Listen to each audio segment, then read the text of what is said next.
¿Qué tal, mis queridos amigos? Un saludo muy cordial de parte de su hermano y amigo Ángel Galeano. Le estamos enviando un saludo muy cordial. Vamos a darle un poquito el volumen por acá. Estamos listos para presentarles un estudio más de la palabra de Dios en este día sabadito. Estamos a fecha que tenemos hoy, 6, 7 de diciembre, 9 de diciembre, perdón. Y bueno, estamos listos para llevarles un estudio más de la palabra de Dios. Esperamos nos acompañen los poquitos que nos siguen por allí. Y bueno, vamos a dejar, como siempre les anunciamos, este tema posteado en nuestro canal de YouTube, en Ángel Mensajero. Así es que en este momento estamos en vivo a través de Facebook, pero también luego vamos a estarlo posteando ahí en nuestro canal. Bien, el día de hoy les traemos un tema muy interesante, el cual lo hemos titulado esa modo de continuación de los temas anteriores que hemos presentado, ¿verdad? Hoy traemos el hombre de pecado. Usted ve unos caballeros por ahí, pero vamos a darle una explicación bíblica de lo que vamos a hablar el día de hoy. No es una simple opinión nuestra lo que vamos a hablar el día de hoy, sino la verdad bíblica, tal y como aparece allí en la palabra de Dios.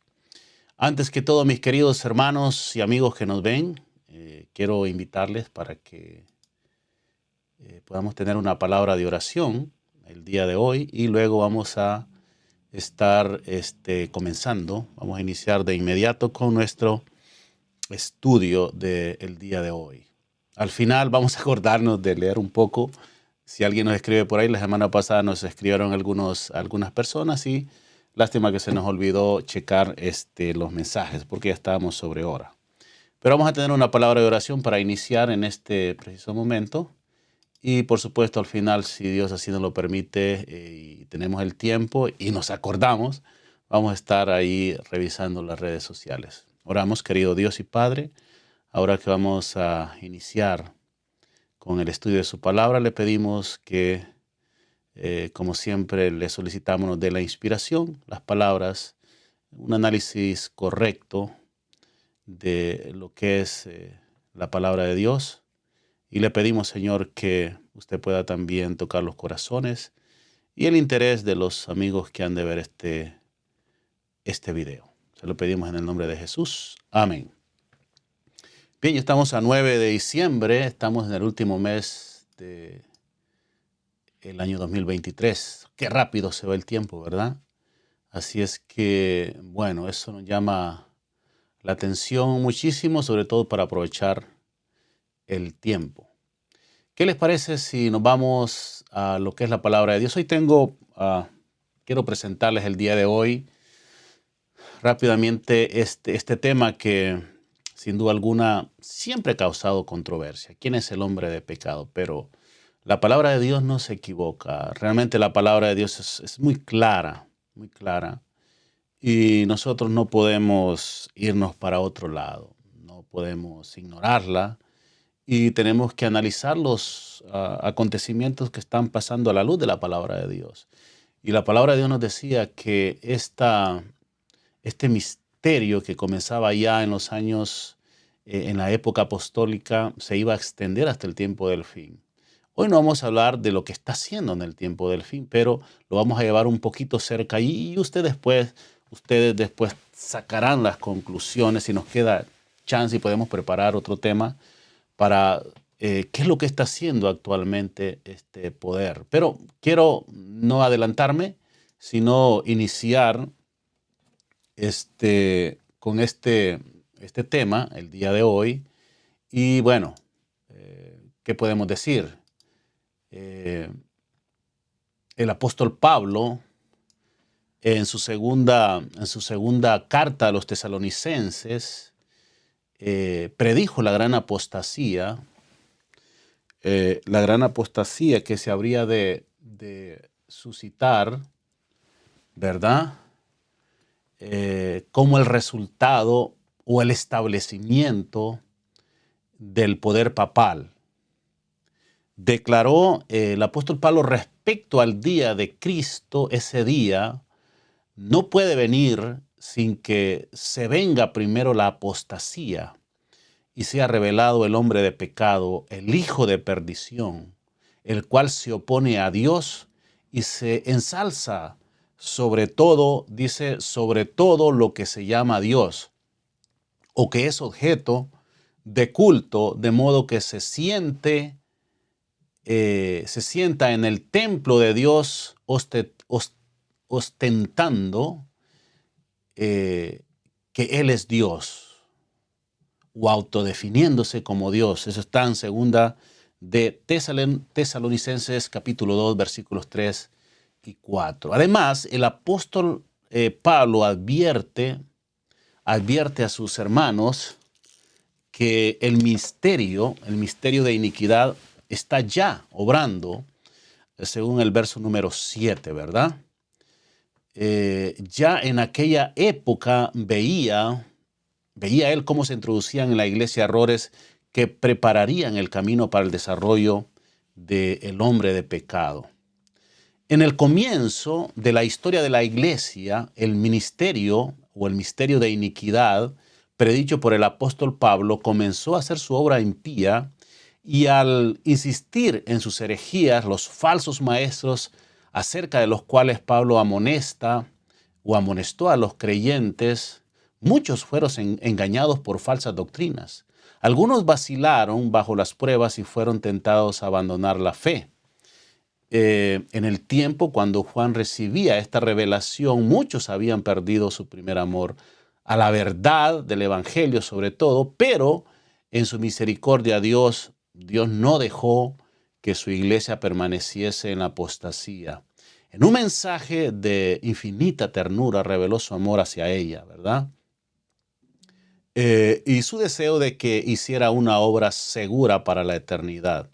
Recuerda, rogó: ¿de dónde has caído? Y arrepiéntete y haz las primeras obras, decía el Señor Jesús en ese mensaje de las 7 iglesias, de las cuales yo quiero hacer alusión en este día, porque yo he escuchado realmente muy poco que tiene que ver las 7 iglesias con el desarrollo del ministerio del pecado.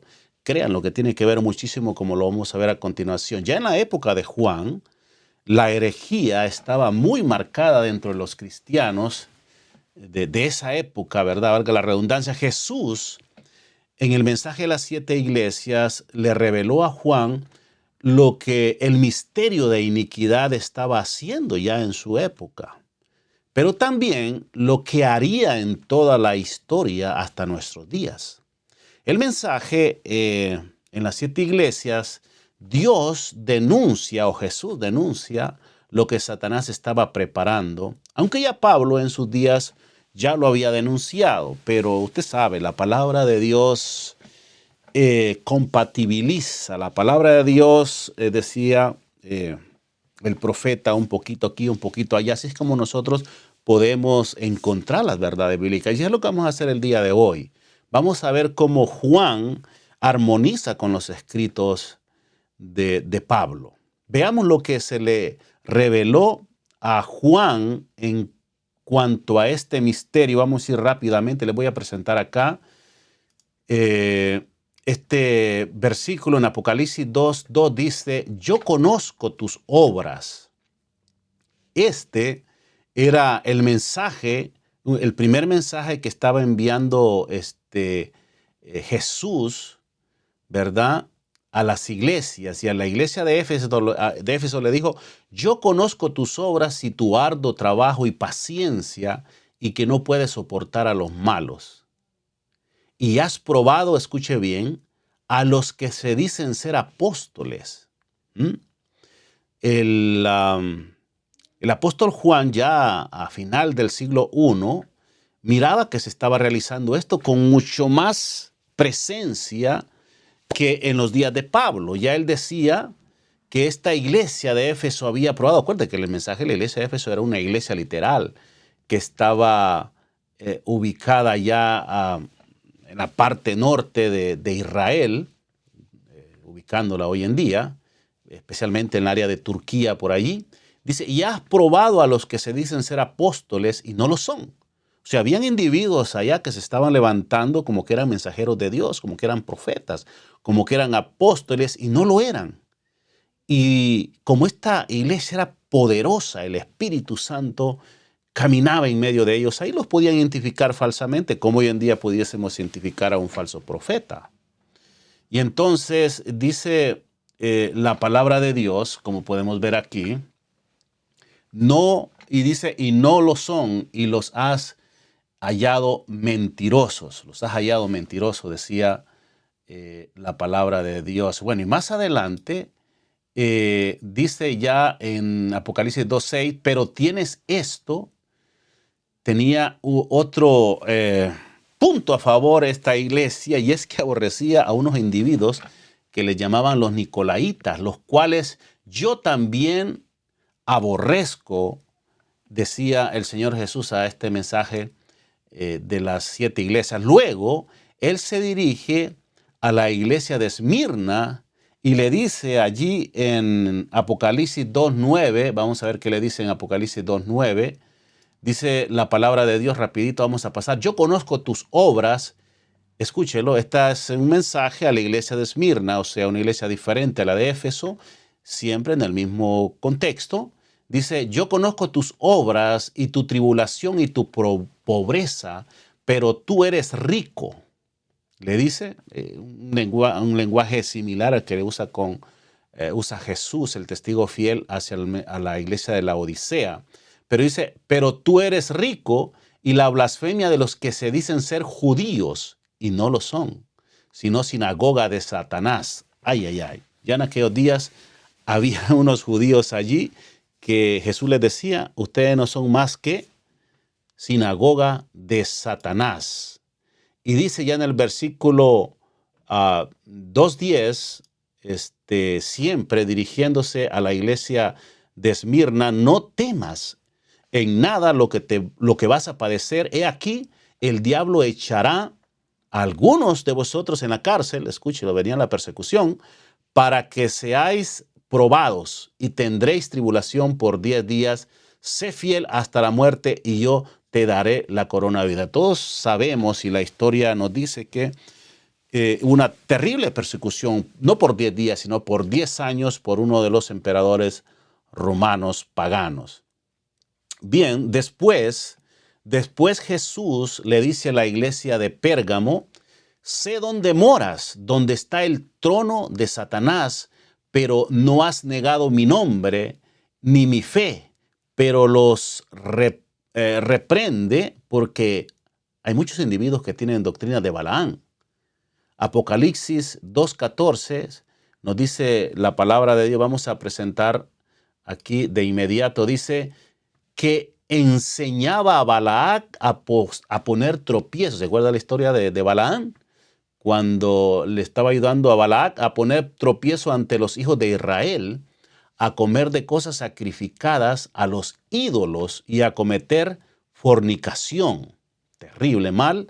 Aparte de eso, mire lo que pasaba en esta iglesia. Y también tienes a los que retienen la doctrina de los Nicolaitas, la que yo aborrezco, decía el Señor Jesús. ¿Y cuál era esa doctrina de los Nicolaitas? De los Nicolaitas, eso lo vamos a ver más adelantito un poquito. ¿Y qué dice el Señor? Le decía el Señor a la iglesia de Tiatira en el versículo 2:20, capítulo 2, versículo 20, dice la palabra de Dios, el mensaje que Jesús le estaba diciendo, los problemas que Jesús estaba denunciando en estas iglesias por causa de ese misterio que ya en esos días, pues ya asomaba, ya estaba actuando de forma práctica, ya básicamente, estamos hablando al finales del siglo I.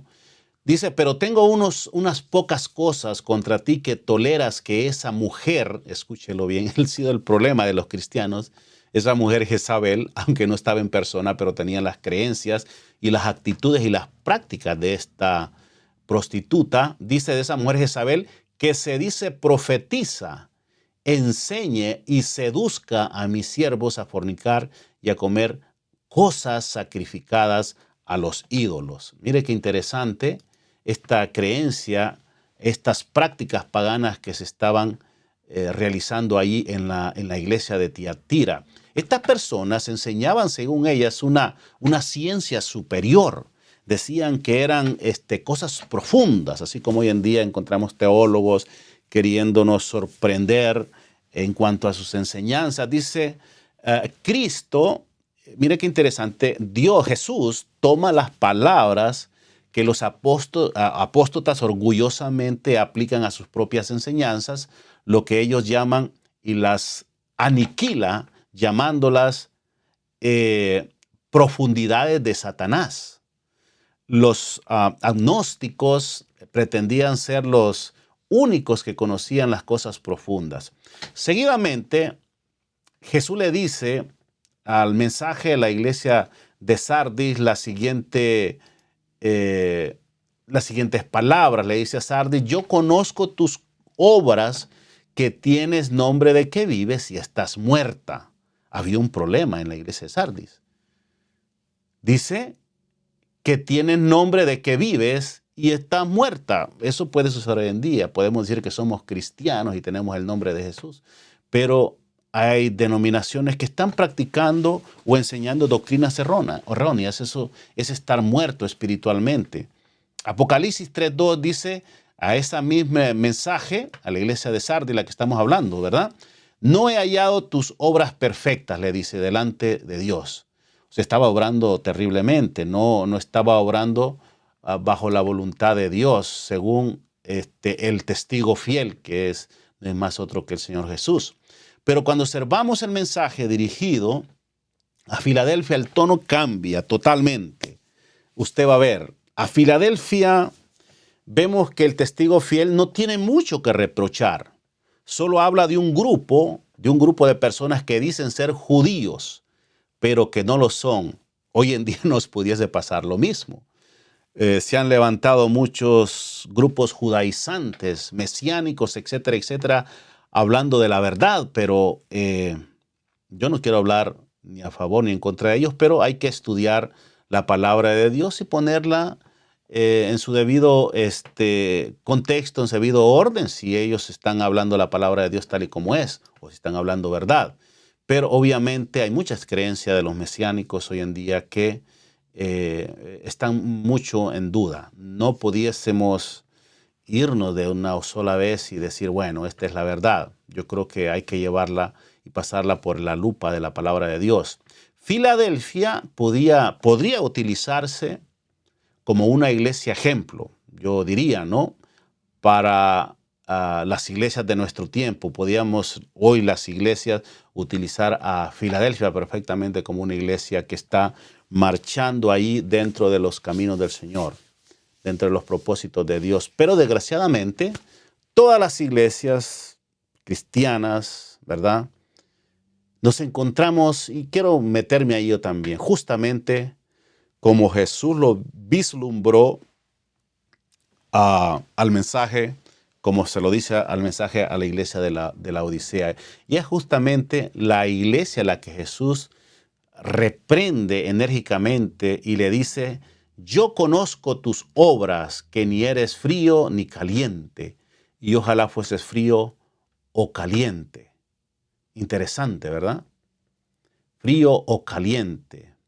Dice, por cuanto eres tibio. Déjenme ver si podemos presentar estos versículos acá y así de esa forma ustedes se da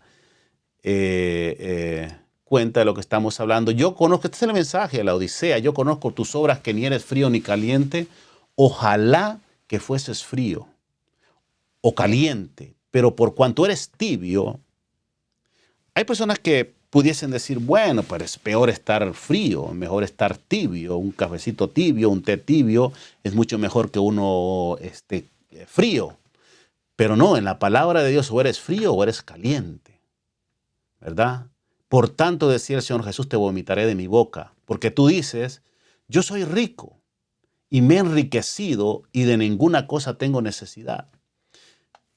Es una autocontemplación terrible por parte de la iglesia de la Odisea, porque se percibe como una iglesia rica. En este caso, si nosotros conociésemos la historia de la iglesia, del pueblo de la Odisea, nos diéramos cuenta que realmente no necesitaban nada. Era un pueblo muy ordenado, con una economía espléndida, extraordinaria. Pareciera que no tenía absolutamente necesidad de nada. Pero ya aplicando estos términos a nuestra situación actual, creo que cabe muchísimo y el Señor tiene razón. A veces hay cristianos que nos sentimos que conocemos todas, de todas, todas, que conocemos bien la palabra de Dios, que hablamos de la sana doctrina, etcétera, etcétera, pero cuando pasamos bajo la lupa de la palabra de Dios, como repito, nos encuentra falsos. Alguien diría ahí, a veces renqueamos de una patita, ¿verdad? Y decía, porque tú dices, yo soy rico y me he enriquecido y de ninguna cosa tengo necesidad y no sabes que tú eres desventurado. Son palabras muy fuertes que que Jesús utiliza para esta iglesia, la misma iglesia que hoy en día existe en el mundo. Todo, quiero decirles, mis queridos hermanos, porque a veces nosotros decimos, pues nosotros somos la última iglesia, como queriendo decir, bueno, somos la única iglesia de todas que Dios está con ella.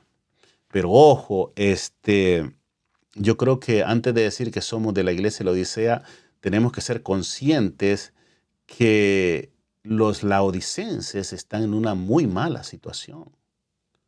Terriblemente. Primero dice el Señor, eres un desventurado, miserable, pobre, ciego y desnudo.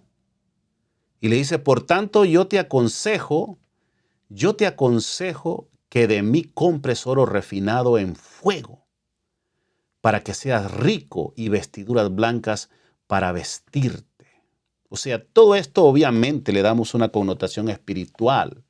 Tenemos que buscar la justicia de Cristo, tenemos que buscar al Espíritu Santo para que Él nos pueda hacer ver realmente nuestro error, ¿verdad?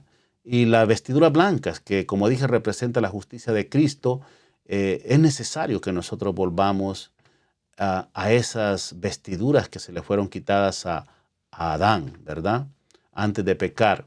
Y que no se descubra, justamente a Adán se le dijeron estas palabras, que no se descubra la vergüenza de tu desnudez y ungir nuestros ojos con colirio para que podamos ver.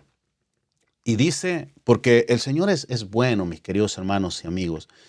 A veces nosotros creemos que las cosas que nos pasan es porque hay un Dios malo, pero si nosotros tuviéramos una vislumbre, si nosotros viéramos las cosas con los ojos espirituales que debiéramos ver, notaríamos que Dios siempre está siguiendo al ser humano, al pecador, para salvarlo justamente de las consecuencias del pecado. Por eso Él dice que nos reprende y Él castiga a todos aquellos que ama. A algunos les resultaría extraño que Dios los castigue. Incluso he escuchado muchos eruditos bíblicos, estudiosos de la palabra de Dios, donde dice que Dios no castiga, donde dice que Dios incluso no quita la vida, ¿no? Porque uno entiende, ¿no? Siempre queremos poner a Dios en un buen contexto, queremos poner a Dios de que Él es bueno y Él es bueno. Lo que pasa es que queremos meternos en la mente de Dios y obviamente nosotros no vamos a entender la mente divina. Él tiene propósitos.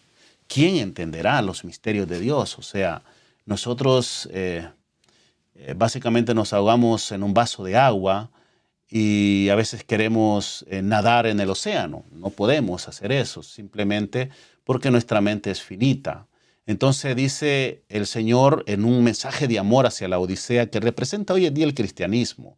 Hoy si una iglesia dice, no, yo soy la iglesia de la Odisea, está bien. Pero realmente representa todo el cristianismo. Y el cristianismo necesita ser reprendido, necesita ser castigado, porque es la única forma que a veces los cristianos podemos despertar a nuestra tibieza espiritual, a nuestro sueño espiritual. Y Él dice que está a la puerta. Eso es lo extraordinario, ¿verdad? Él está a la puerta, esperando a que nosotros podamos abrir. En otras palabras, Él está cerca, Él está hablándonos continuamente a través de los mensajeros, a través de su palabra, a través de un sermón, etcétera, etcétera, y está esperando que nosotros abramos la puerta de nuestro corazón para entrar, para transformar nuestras vidas. Él nos hace una promesa, y esta es una promesa que se la hizo a todas las iglesias.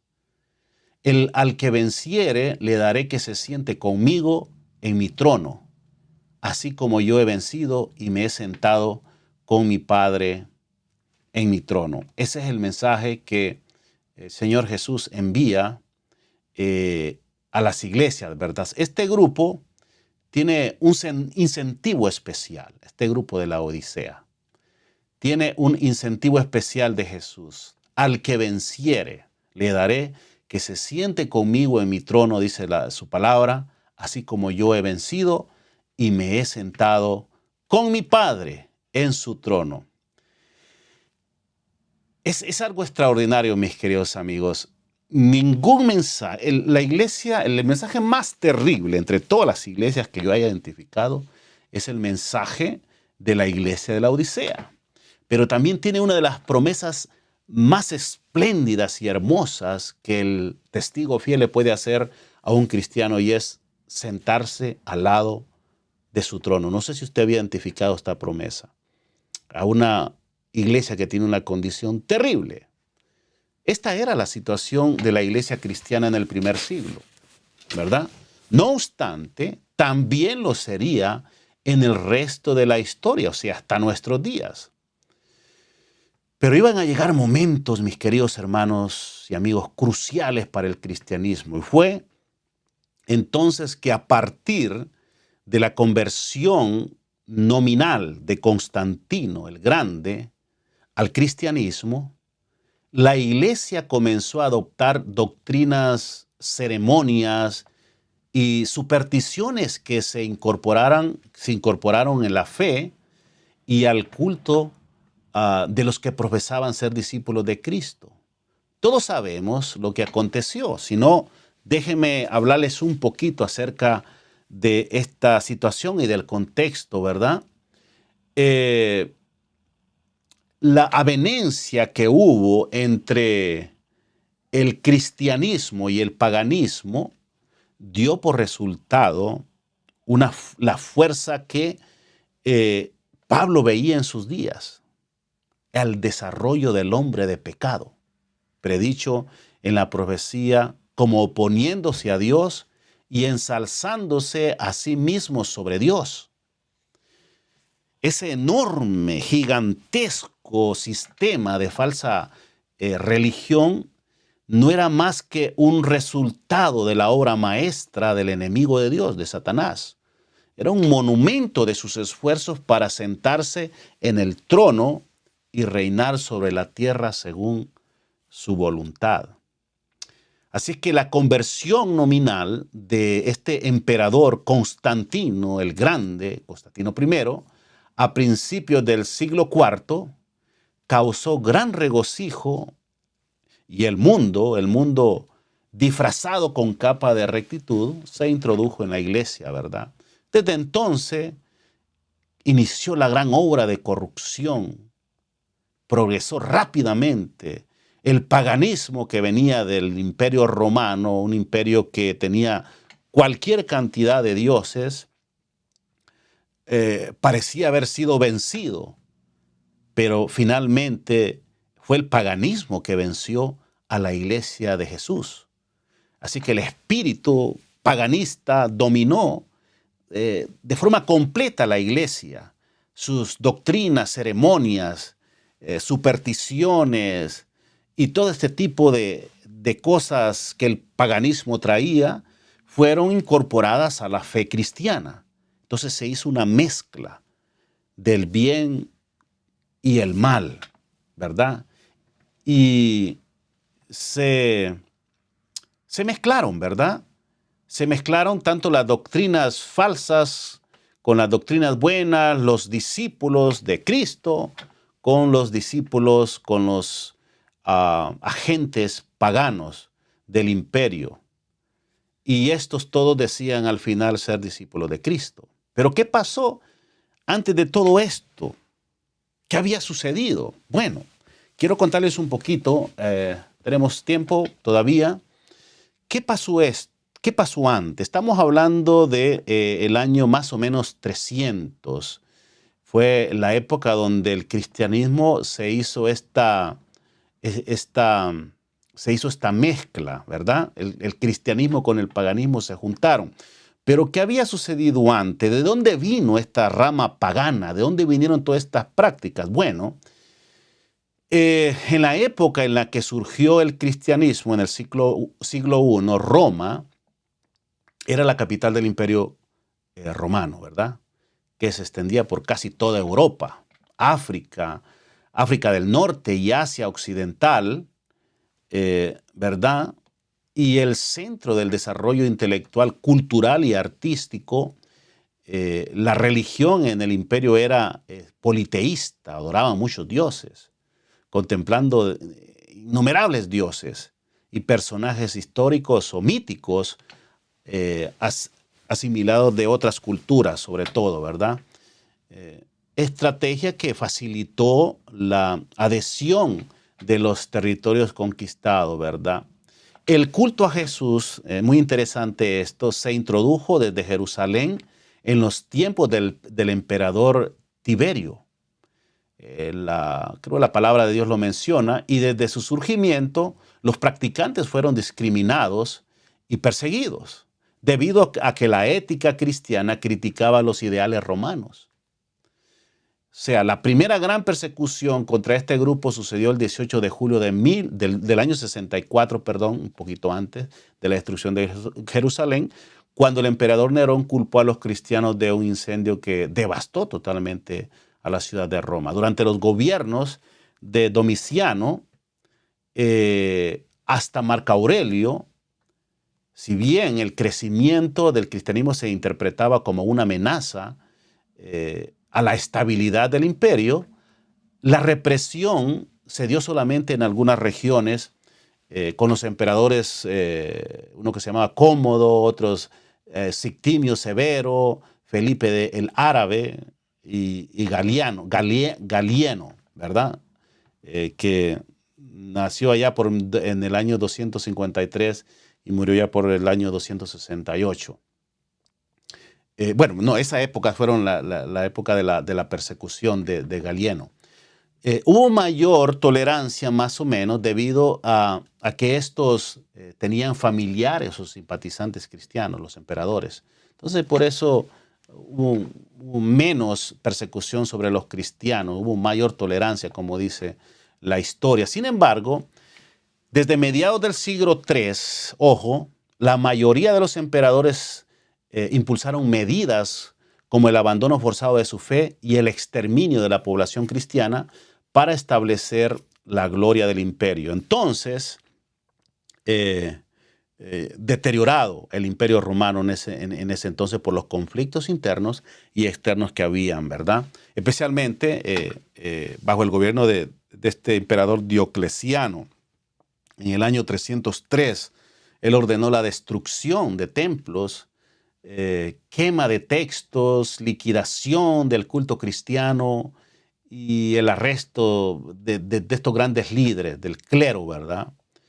Entonces fue hasta el tiempo del emperador Constantino I, el Grande, ¿verdad? El reinado de él se desarrolló más o menos del 312 al 337, cuando se estableció la libertad de religión con el edicto de Milán, ¿verdad? En el año 313, un año después de que él tomó el control del imperio. Este apoyo, la práctica Constantino apoyó la práctica del cristianismo como una estrategia para reunificar el imperio. Era una estrategia, lo que pasa es que muchos se la comieron, ¿verdad? En el que gran parte de la población ya era cristiana. Con Teodosio I el Grande, que gobernó entre el 379 y 395, se convirtió en religión oficial. O sea, el cristianismo se convirtió en la religión oficial del imperio con el edicto de Tesalónico en el 380, quien impulsó medidas para la contención y posteriormente para la persecución del paganismo. Ahora los paganos estaban siendo perseguidos, dizque por los cristianos, y no, justamente paganos sigue siendo perseguidos por paganos. Quiero decirles que después de haber transcurrido el primer siglo, surgieron lo que hoy conocemos como padres de la iglesia. Y esto es un poquito, a veces un poquito difícil de entender, ¿verdad? Porque existieron tres tipos de padres. Los primeros eran los padres apostólicos, los padres apologistas y los padres que le dieron toda la idea y la doctrina, la teología a la iglesia, que más adelante la palabra de Dios lo llamaría el misterio de iniquidad, a la iglesia de Roma, ¿verdad? Estos padres se les llama los padres de la iglesia, ¿verdad? El concilio de Nicea, o primer concilio de Nicea, fue un sínodo de obispos cristianos considerado como el primer concilio de la Iglesia Católica, que tuvo lugar entre el 20 de mayo al 19 de junio del año 325 en la ciudad de Nicea, ¿verdad?, de Bitinia, en el Imperio Romano, y el primero de los 7 primeros concilios ecuménicos. El concilio fue convocado por el emperador romano Constantino I, del que venimos hablando, o más bien fue convocado por el obispo Ocio de Córdoba, ¿verdad? Y luego apoyado por Constantino, ¿verdad? Obviamente Constantino era un emperador, sabía más de cuestiones militares que de cosas espirituales. Quien fue el que convocó tendría que ser un representante del organismo papal, ¿verdad? Constantino, pues es considerado, pues este concilio es considerado el primer concilio ecuménico. Se supone que fue presidido por el obispo Ocio de Córdoba, de quien se cree que era uno de los legados del Papa, ¿verdad? Entonces yo les decía, habían 3 tipos de padres de la iglesia. Los padres apostólicos. ¿Quiénes eran estos padres apostólicos? Esta denominación se hace desde el siglo XVII más o menos. En el siglo XVII se estipuló este término para decir que los padres apostólicos reciben este nombre todos aquellos, los primeros padres de la iglesia que tuvieron una cercanía inmediata con los apóstoles, o sea, no eran los apóstoles de Jesucristo, por lo que cronológicamente se ubican en el siglo I y la primera mitad del siglo II. Sus escritos son respuestas específicas a comunidades eclesiales, ¿verdad? La mayoría de contenido moral, ¿verdad? Antes que doctrinal, sobre todo, ¿verdad? En forma de cartas, documentos o recomendaciones, por lo que su estilo es sencillo y directo, ¿verdad? Porque esto no tenía nada que escribir, ya todo lo que tenía que haberse escrito ya se había escrito a través de los apóstoles, ¿verdad? Entre los escritores de esta época, considerados padres apostólicos, estaba Clemente de Roma, Ignacio de Antioquía, otro que se llamaba Papías, de Hierápolis, y Policarpo de Esmirna. Y también los consideran los autores de la Didache o de la Didache, les dicen unos, pero obviamente cuando uno lee la Didache es un documento que nos trae muchas dudas, ¿verdad? Y entre otras, ¿verdad? Los padres apologistas fueron una segunda generación de padres. Se les conoce a aquellos padres de la iglesia que surgieron a partir de finales del siglo II, después de Cristo, después de los primeros padres, ¿no? Cuando la muerte de los discípulos de los apóstoles se extinguían, ¿verdad?, las referencias más directas a la vida de Jesús y de los orígenes de la época apostólica, ¿verdad? En esta época, ¿verdad?, los cristianos solo tenían como referencia las escrituras y la tradición apostólica, básicamente, y por ello lucharon para hacer frente a los peligros que amenazaban la existencia misma de la iglesia naciente. Los padres apologistas, ellos se encargaron de defender a capa y espada al cristianismo, ¿verdad? En un momento en que, además de las persecuciones de las autoridades civiles del imperio, surgieron nuevos planteamientos teológicos por parte de gentiles y miembros de la propia iglesia. Dentro de los padres apologistas, usted puede, me imagino que habrá escuchado como es el caso de Justino Mártir, Ireneo de León, Hipólito de Roma, Novaciano, Tertuliano y toda esta gama de grandes escritores, pensadores. Este fue formado ahí en la escuela de Alejandría. Orígenes, quien no ha escuchado de Orígenes, ¿verdad? Le llaman el padre de la teología. Otro personaje bien conocido, Cipriano de Cartago. Y quien no conoce, por ejemplo, Cipriano de Alejandría.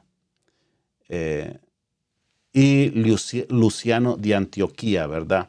Después surgieron, aquí sí la situación se pone un poquito especial, porque quiero decirle, mis queridos hermanos y amigos, que después de los padres apologistas, surgieron lo que se le llaman los padres de la iglesia. Estos padres de la iglesia estaban divididos más o menos en dos grupos, los griegos y los latinos. Entre los griegos estaban Atanasio de Alejandría, Basilio el Grande, Gregorio Nacianceno, Juan Crisóstomo. Este era uno de los padres, 4 de los padres griegos. Para mencionar algo otro de la iglesia latina, estaba Ambrosio de Milán, Jerónimo de Estridón, Agustín de Hipona y Gregorio Magno. Estos fueron los grandes capos de la teología católica. Entre muchos, fueron los que prácticamente confeccionaron la creencia católica y los que le dieron al papado la forma de gobierno a través de sus escritos y sus revelaciones. Bien, a partir del siglo III, hemos mencionado, para repetir, es cuando la Iglesia Católica, siglo III, IV y V, siglos subsiguientes, es cuando la Iglesia, este gran poder apóstata, tomaría el control del mundo. Y fue que llegando al siglo VI, el papado concluyó por afirmarse, ¿verdad? El asiento de su poder quedó definitivamente fijado en la ciudad imperial, cuyo obispo fue proclamado cabeza de toda la iglesia. El paganismo, mis queridos hermanos y amigos, había llegado al lugar.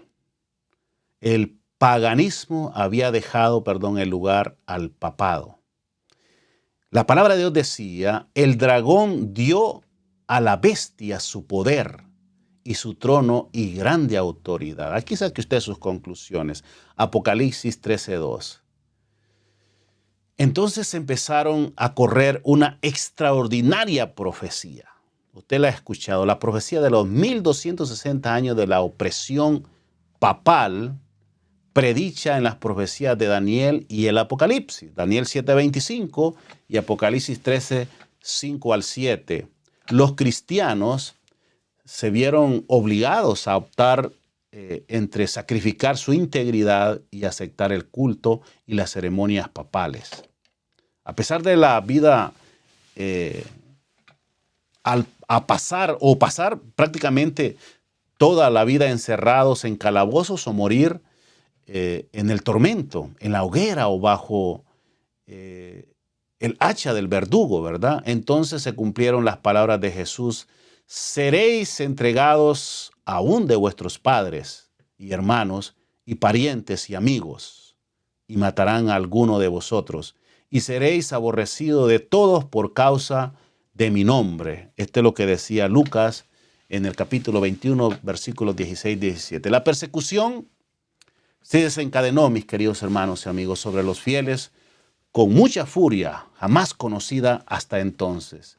El mundo vino a ser un vasto campo de batalla. Por centenares de años, la Iglesia de Cristo no halló más refugio que en la reclusión y en la oscuridad. Así lo decía el profeta. Y la mujer huyó al desierto, donde tiene lugar aparejado de Dios, para que allí la mantengan 1260 años. Apocalipsis 12:6. Así que el advenimiento de la iglesia romana al poder marcó a lo que nosotros conocemos hoy en día la Edad Media. A medida que crecía su gran poder, las tinieblas crecían. La fe pasó de Cristo al verdadero fundamento, según ellos, al Papa de Roma, en vez de confiar en el Hijo de Dios para obtener el perdón de sus pecados. La salvación eterna.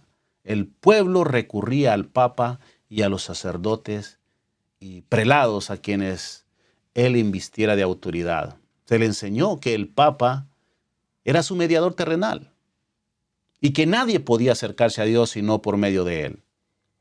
Y andando el tiempo, se le enseñó también que para los fieles el Papa ocupaba el lugar de Dios y que por lo tanto debía obedecerle implícitamente. Con solo desviarse de sus disposiciones se hacían acreedores de los más severos castigos, ¿verdad? Que habían de imponerse a los cuerpos y las almas de los transgresores. Terrible. Así fueron los espíritus de los hombres desviados de Dios y dirigidos hacia hombres falibles, mortales, crueles. Terrible lo que pasó, ¿verdad? Después de eso, obviamente, el poder religioso se hacía o trabajaba mancomunadamente con el poder imperial, ¿verdad? En ese entonces se empezaron a surgir leyes que no tenían nada que ver o no representaban la voluntad de Dios. Una de las leyes más extraordinarias y que en cierta forma cambiaron la mentalidad de muchos cristianos fueron las leyes dominicales que se expidieron bajo el gobierno de Constantino. Había un edicto que se llamaba el Edicto de Constantino. Era una ley dada por el 7 de marzo del año 321 después de Cristo, relativa al día de descanso. Y él decía en esa ley, ¿verdad?, que está escrita ahí en el Codex Justinianus, libro 3, título 12 del párrafo 2.3, ¿verdad? Él decía que todos los jueces y todos los habitantes de la tierra y todos los mercaderes y artesanos descansen el venerable día del sol. Pero que los trabajadores, decía, atiendan su plena libertad de cultivo al cultivo de los campos, ya que acontece a menudo que ningún otro día es tan adecuado para la siembra del grano o para plantar la viña. De aquí que no se deba dejar pasar el tiempo favorable concedido por el cielo. Aquí se había fijado una causa o un propósito para guardar el día primero de la semana como día de reposo, día que más adelante el pueblo cristiano adoptaría como el día de reposo. Mire, inició como una ley del imperio bajo la dirección de Constantino, pero después el pueblo cristiano espiritual lo adoptó como si fuera un mandamiento. Nos preguntamos, ¿será que la palabra de Dios ya había identificado este engendro del mal mucho antes que Pablo lo identificara, haciendo todo este tipo de situaciones? Claro, ya la palabra de Dios decía que alguien trataría de cambiar los tiempos y la ley de Dios. Y cuando nosotros hablamos del día de reposo, que fue cambiado de sábado a domingo, bueno, no ha sido cambiado básicamente, la gente cree que ha sido cambiado, pero obviamente las obras de Dios, lo que hace Dios no se puede cambiar. Pero la gente prefiere pensar que lo ha cambiado. Pero esas leyes y esos decretos ya Dios los había visto, ya los había revelado desde hacía mucho tiempo. En Daniel 7, en el capítulo 23 al 25 decía, dijo así la cuarta bestia. La cuarta bestia, en este caso, representaba al imperio romano. Era la cuarta bestia que tenía los dientes de hierro. Decía la profecía que sería un cuarto reino en la tierra, el cual será diferente a todos los otros reinos. Por supuesto, cuando nosotros estudiamos cómo surgió el Imperio Romano, bueno, yo les aseguro que tiene una historia impresionante. Justamente como surgió el Imperio Romano, en la historia de dos hermanos, uno mató al otro, y era una situación muy, muy delicada y, y, y terrible cuando uno de los hermanos mató al otro. Así inició la fundación de Roma, ¿verdad? Y eso es lo que íbamos a ver con la bestia, una bestia sanguinaria, perseguidora, asesina. Y decía la profecía, el cual será diferente a los otros reinos. Claro, iba a ser totalmente diferente porque los otros reinos nunca buscarían aliarse con la iglesia de Dios, a un pueblo espiritual, pero esta bestia que iba a ser comandada por el mismo Satanás tenía que buscar para cumplir sus propósitos a la simiente de la iglesia, porque Dios se ha guardado un pueblo en todas las edades, así como el día de hoy tienes un pueblo. En aquel entonces los discípulos de Cristo eran justamente ese pueblo que surgiría, ¿verdad?, para esperar al Mesías. Entonces dice, ya toda la tierra devorará, trillará y despedazará. Cuando nosotros estudiamos y conocemos un poquito acerca de la historia del Imperio Romano, te va a dar cuenta que era un imperio, uno de los mayores imperios, si no el primer imperio mundial, eh, por excelencia, ¿verdad? Su forma de conquista, la forma agresiva de llevar las batallas, era un sin par, sin igual.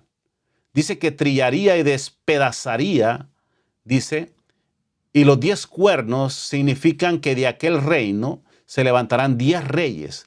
La profecía anunciaba que de ese imperio se iban a levantar 10 reyes. Hoy en día conocemos como Europa. De allí es donde se surgieron todos los pueblos de Europa, como los españoles, los alemanes, los británicos, los suecos, los suevos y bueno, los portugueses, etcétera, etcétera, etcétera. De ahí inicialmente surgieron 10 naciones. Obviamente después surgieron algo otras naciones por ahí, pero originalmente Europa estaba compuesto por 10 naciones. Y dice, significa de que aquel reino, o sea, del Imperio Romano, se levantarían 10 reyes. Pero mire qué interesante. Y tras ellos se levantará otro. Es interesante. O sea, un onceavo rey se iba a levantar. Este traía una característica especial, el cual será diferente a los primeros 10. Y a 3 reyes, dice, derribará. No tenemos tiempo para entrar en la historia, pero todos sabemos que ese otro era el papado, el rey romano, y que eliminaría, conocemos la historia que de los 10 eliminó a 3 porque obviamente no concordaba con su teología y fueron eliminados de una forma radical, ¿verdad? En este caso, no por sus fuerzas, sino por sus fuerzas aliadas del imperio, ¿verdad? Utilizó la fuerza civil, militar, para eliminarlo. Dice, el cual será diferente a los primeros y a 3 reyes derribará y hablará palabras, escúchelo bien, es ese otro, que más adelante se le denomina el cuerno pequeño, hablará palabras contra el Altísimo y a los santos del Altísimo, dice, quebrantará. Cuando nosotros nos vamos a la historia, nos damos cuenta que inmediatamente que el poder papal subió al trono, al poder, por 1260 años, inició una persecución que acabó con todos los cristianos de la época.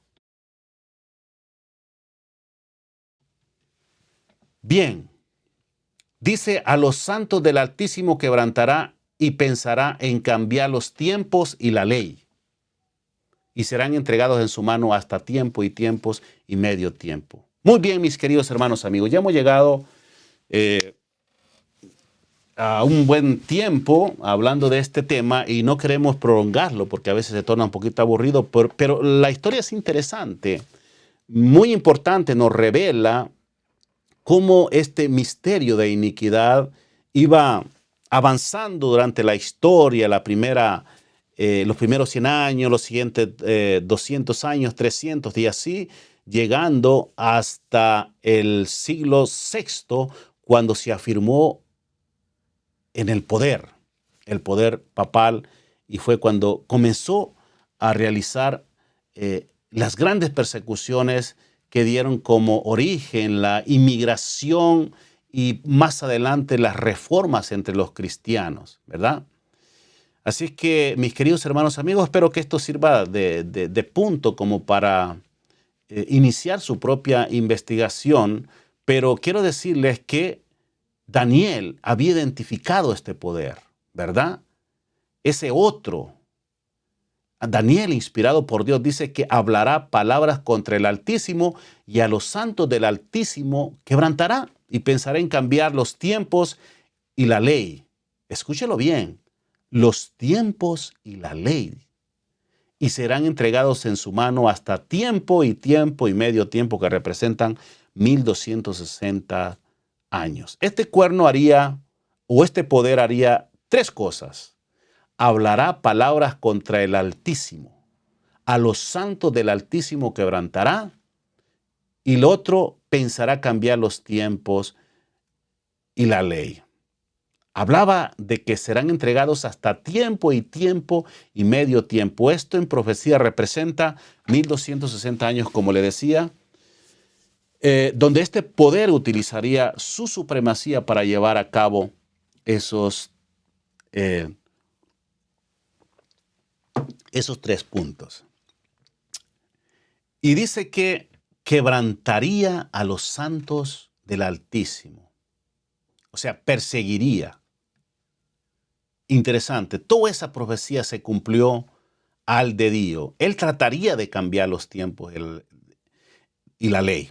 Es interesante, buscando algún artículo en cuanto a este punto, la teología católica dice de la siguiente manera: así que si fuera posible que los ángeles erraran en la fe o pudieran pensar contrario a la fe, pueden ser juzgados y excomulgados. ¿Saben por quién? ¿Por Dios? No, por el Papa.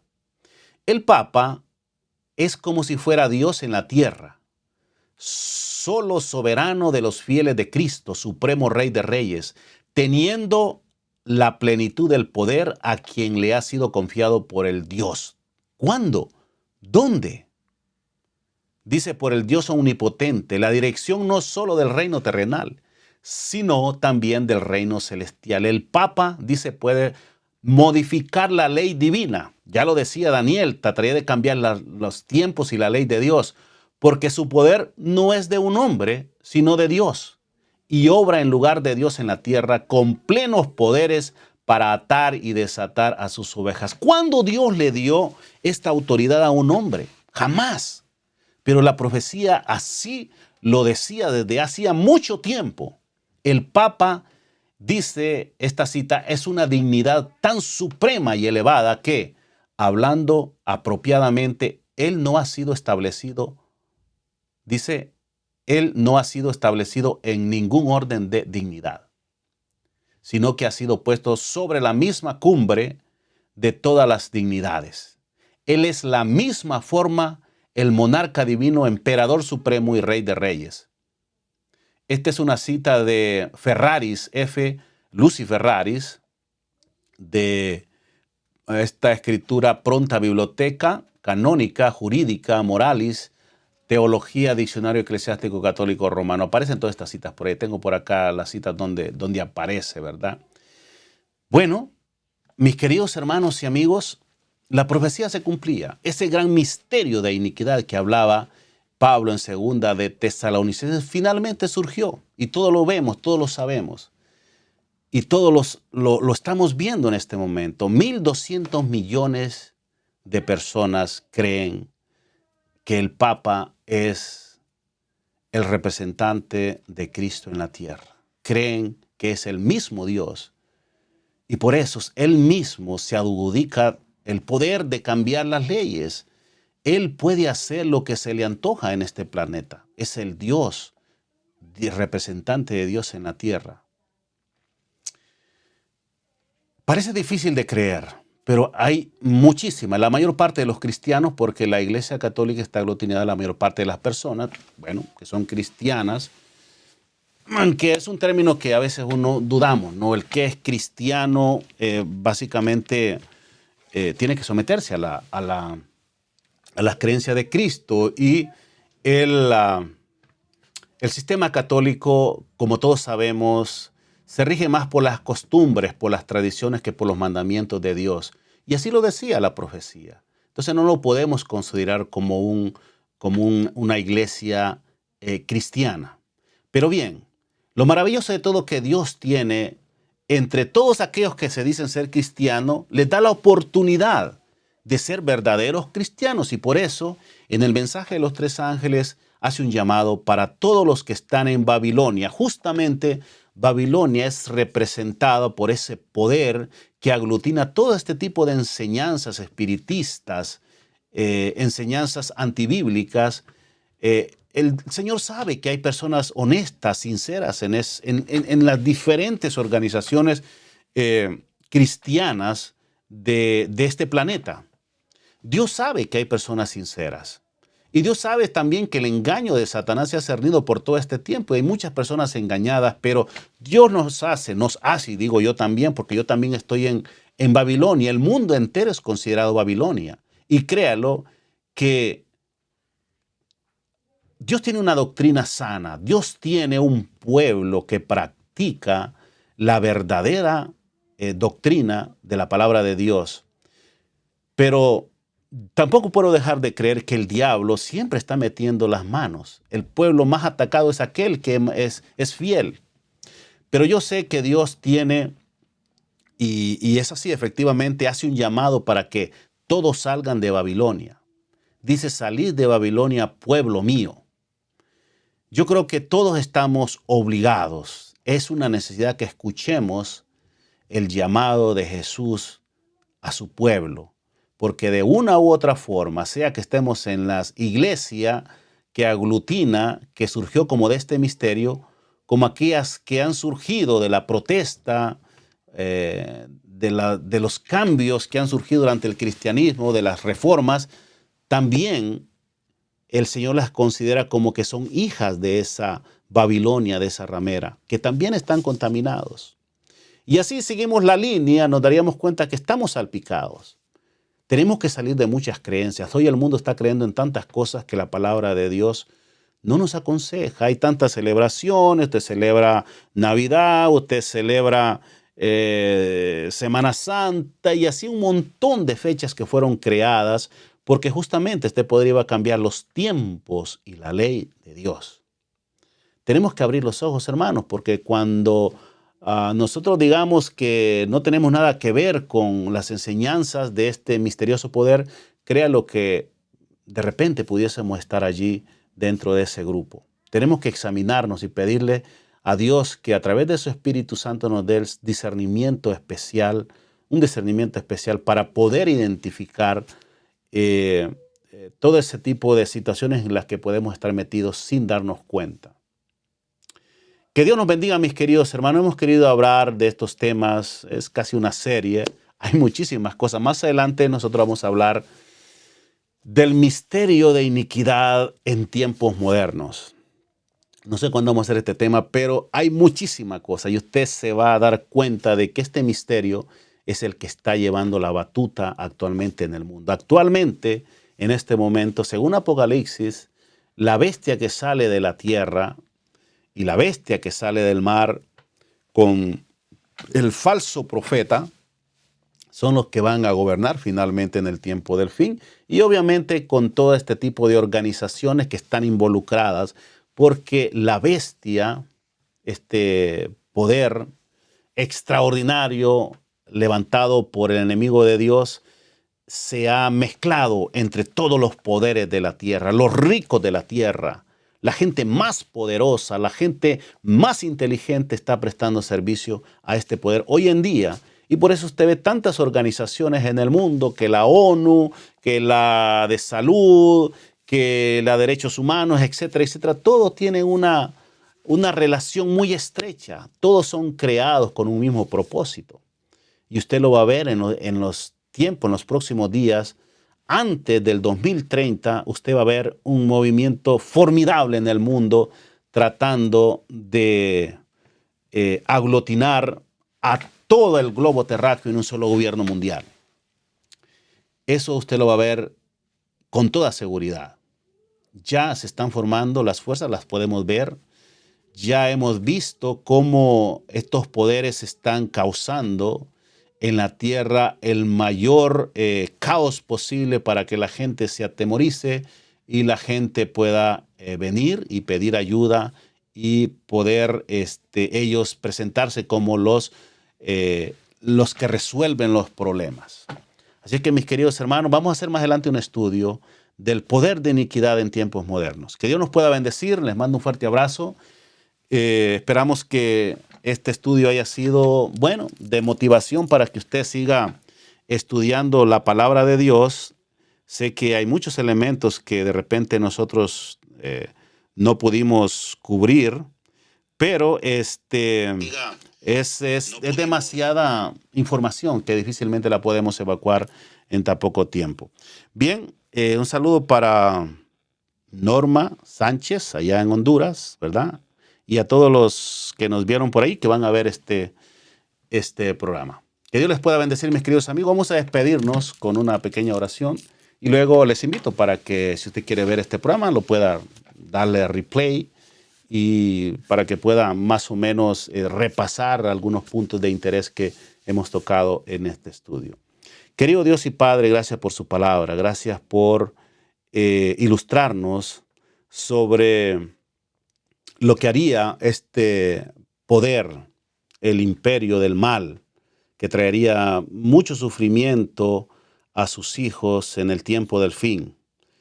Gracias, Señor, por darnos esta voz de alerta, porque con ello podemos prepararnos. Lástima que muchos hacen a veces caso omiso de su palabra, pero nosotros queremos estar atentos y estar pendiente de todas las situaciones que habrán de pasar y así prepararnos, porque sabemos que Cristo viene pronto y el enemigo de Dios quiere que sus hijos puedan fracasar, no puedan estar preparados para cuando venga el Hijo del Hombre.